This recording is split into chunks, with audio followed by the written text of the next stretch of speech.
Friday, Donald Trump posted, "I absolutely love that Colbert got fired. His talent was even less than his ratings." Would an untalented man be able to compose the following satirical witticism? Go ahead and say it. Cancel culture has gone too far. It's sunk in that they're killing off our show. But they made one mistake. They left me alive. And now for the next 10 months. It started like any other night. Colbert in a suit, Trump somewhere rage tweeting in a bathrobe. But then the jokes got sharper, the smirk got smugger, and suddenly Stephen went full savage. We're talking 10 minutes of scorched earth comedy so brutal it probably made Trump's hairspray curl. No guards, no chill. Just Colbert serving piping hot truth wrapped in sarcasm and sprinkled with glittery disdain. Trump wanted a war of words, but he brought a crayon to a Shakespeare fight. Anyone even cares about the guy? I don't understand it. Why they would be so interested. He's dead for a long time.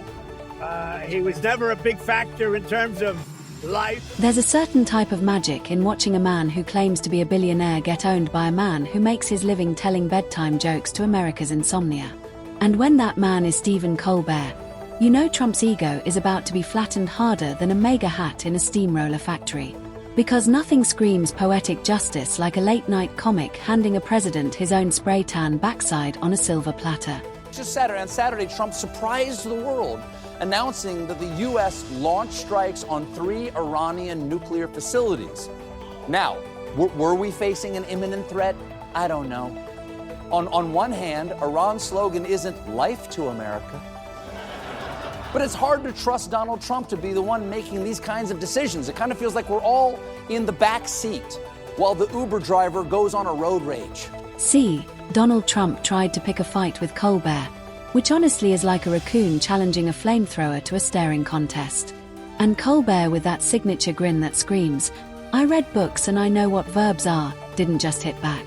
He threw a comedy haymaker so spicy it could have been served with a side of Tumps at Mar-a-Lago's all-you-can-eat buffet of delusion.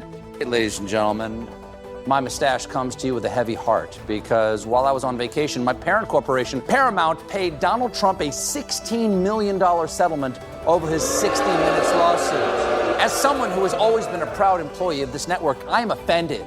And I don't know if anything will ever repair my... Trump, whose idea of intellectual rigor is yelling fake news at microwave beeps, apparently didn't realize that Colbert has been weaponizing sarcasm since before Melania learned to blink on command. So, when Trump came lurching into the arena thinking he'd clown a man whose entire job is professionally clowning clowns, he ended up doing what he does best, humiliating himself on a national scale. All this heat may be affecting the president because, and I want to be... Sir, I want to be sensitive about this. His skin seems to be falling off. Trump was speaking on the White House lawn earlier this week, and see if you can pinpoint the moment the cameraman got a little distracted. At the end of 50 days, if we don't have a deal, it's going to be too bad.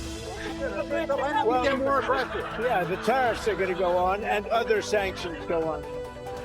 Holy Sephora sample count! Let's be honest. Trump attacking Colbert is like a turkey challenging Gordon Ramsay to a roast-off. One of them has Michelin stars, and the other is just well stuffed with nonsense. And the only thing Trump has successfully roasted is the integrity of American democracy, and maybe his own hair follicles. Certain showmanship, which is surprising because we heard it had tanks and stuff, but in reality, this is what you got. Of course, the White House claims that 250,000 people attended. So now, apparently, 250,000 people looks like this. They must be really good at hiding. So Colbert took the stage, probably in a well-tailored suit that didn't look like it was borrowed from a 1990s Men's Warehouse fire sale, and let it rip. He didn't just clap back. He composed a symphony of shade and conducted it with the finesse of someone who's read a constitution and didn't try to eat it. Because Trump's latest tantrum, a full-on meltdown that made Chernobyl look like a lukewarm bowl of oatmeal, is out here raging about late-night comedians while simultaneously pretending he's not watching them obsessively at 2 a.m. like a divorced dad stalking his ex-wife's Instagram. This settlement is for a nuisance lawsuit Trump filed claiming that 60 Minutes deceptively edited their interview with then-candidate Kamala Harris last fall. Paramount knows they could have easily fought it because, in their own words, the lawsuit was completely without merit. And keep in mind, Paramount produced Transformers: Rise of the Beast. They know completely without merit. Let's not forget the time Trump tried to buy Greenland, because apparently someone told him it had tremendous real estate potential and he thought it was a frozen golf course. Colbert could roast that for a decade and still have material left for reruns. And while Trump is busy lobbing paper towel rolls of rage at anyone who critiques him, Colbert is out here calmly dissecting the absurdity with the precision of a surgeon and the sass of a Broadway diva with a vendetta. There is a tenuous ceasefire between Iran and Israel. What happened was around 6 p.m. last night, Donald Trump dropped this post. Congratulations to everyone. It has been fully agreed by and between Israel and Iran that there will be a complete and total ceasefire officially. Iran will start the ceasefire, and upon the 12th hour, Israel will start the ceasefire. Colbert didn't just respond, he dismantled. With every raised eyebrow, every punchline, every perfectly timed pause, he turned Trump into a walking meme of regret. Watching Trump try to go head-to-head with Colbert is like watching a goose try to outduel a chess grandmaster. Loud honking, lots of feathers, and absolutely no strategy. But Trump walked right into it, as always, thinking comedy works the same as political rallies. No, he's right. The Epstein saga is a total snooze fest. I mean, the most powerful man in the world is blocking information about a cabal of the rich, the famous, and the royal, befriending a con man who regularly flies off in his private plane to his private island or do super illegal sex stuff. Then the con man is arrested. People are afraid he's going to name names, but before he can, he mysteriously dies right after being taken off a suicide watch in a federal prison during the administration of the guy who is blocking the release of the information. Bore! Every time Trump lashes out, it's like adding lighter fluid to Colbert's fire. You can almost hear the producers at CBS popping champagne every time Trump rage posts about very unfair late-night losers. When a man who once suggested injecting bleach into humans calls you dangerous, you know you're doing something right.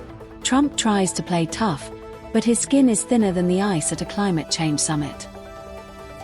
For years, before he was, reelected, and recently, since they all got into office, a bunch of high-ranking people in Trump's administration have kept promising to release the files surrounding Jeffrey Epstein, his mysterious clients, and his suspicious death. But now, suddenly, for reasons that I legally cannot think of, Donald Trump seems desperate to stop us from knowing who Jeffrey Epstein's client. He can't silence comedians because jokes travel faster than lawsuits. He can't outwit Colbert because that would require reading something longer than a menu. He can't even distract from the roast by bragging about crowd sizes anymore because Colbert's punchlines pull more views than Trump's very legal and very cool press conferences. Even better, Colbert doesn't need to exaggerate. He just puts the absurdity in context and lets the audience do the rest. Unlike the payoffs from ABC and Twitter, Paramount's settlement did not include an apology. Instead, that's good. Instead, the corporation released a statement where they said, "You may take our money, but you will never take our dignity. You may, however, purchase our dignity for the low, low price of $16 million. We need the cash." See, this isn't a fair fight. It's a massacre of dignity, of logic, of hair gel budgets. Trump can scream all he wants about low ratings and very unfair jokes, but Colbert has already won. Not with volume, but with precision. Not with rage, but with ridicule. Not with rallies, but with roasts. And Trump, bless his overcooked ego, keeps coming back for more, like a moth to a flame or a con man to a courtroom. Last week, Trump's press secretary said this.